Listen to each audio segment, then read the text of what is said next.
So how's my crack? The crack in the windshield on my Jeep Gladiator.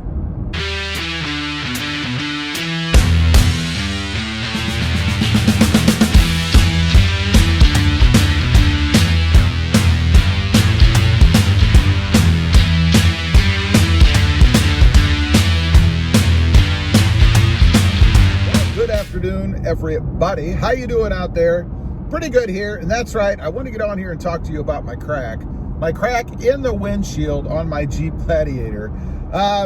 It's been there now for, well, actually since June, I guess. We had headed off for a trip, and not 1 hour from when we left the house did I get this crack in my windshield. We were behind somebody, not too close, driving down the freeway, and boom! A stone hits my windshield, and I knew. You know, it's at that point when you can just feel it right to your core, right? You know something happened, and it did. I have a crack. It's right over there. I'll show you here. So we obviously continued on our trip. We couldn't really turn around and have it fixed and all that stuff. Plus, why would I want to have it fixed when the potential of it happening again because of the long distance we were driving was great? No issues with it cracking further, I will say.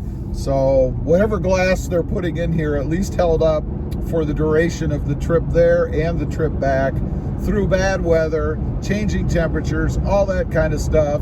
I was pretty happy about that.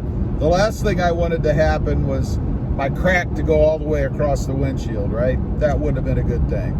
So what did I do about it? And how is my crack? Well, we got home, and I've used a couple of those kits before to go ahead and try to patch them myself as opposed to going somewhere else. Probably should have gone somewhere else, but it is a little bit cheaper to do it yourself. I think it was like 11, 12 bucks, something like that, maybe 16, I don't know, versus 20, 30 bucks or more, depending on where you live, to go ahead and have somebody else fix that. So I used it. I think it was called Permatex, something like that. I'll leave a link down below if you want to check that out, get current pricing, and decide whether or not you want to use that to fix your crack. But it held up pretty well since I did it. Pretty easy to install, and did not completely get rid of the crack, as you guys saw there, but has stopped it, as far as I know, from webbing out anymore and costing me somewhere between $300 and $600 to go ahead and have this windshield replaced.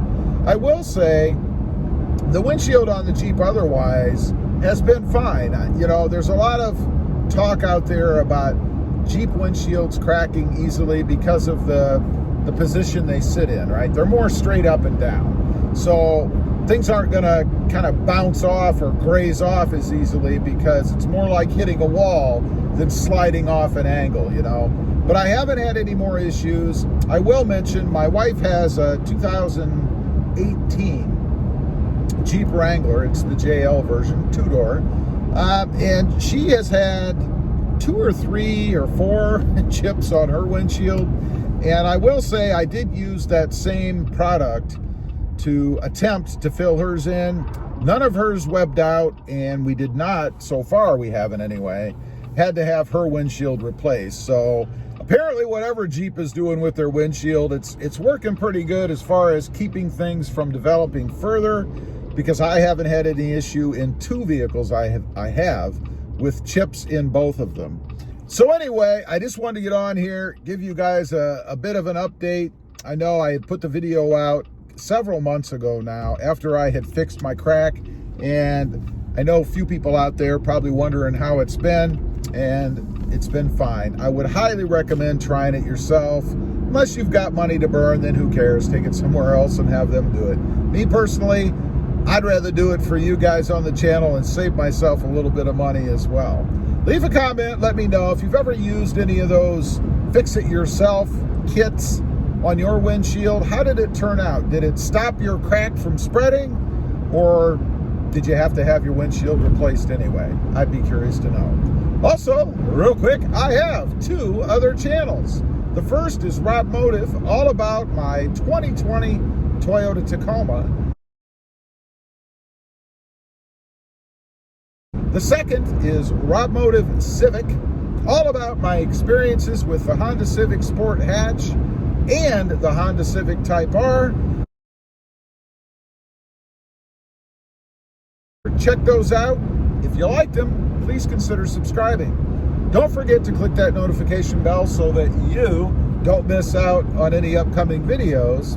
And do me a favor, smash that subscribe button on the way out. Thanks for watching. Stay safe out there.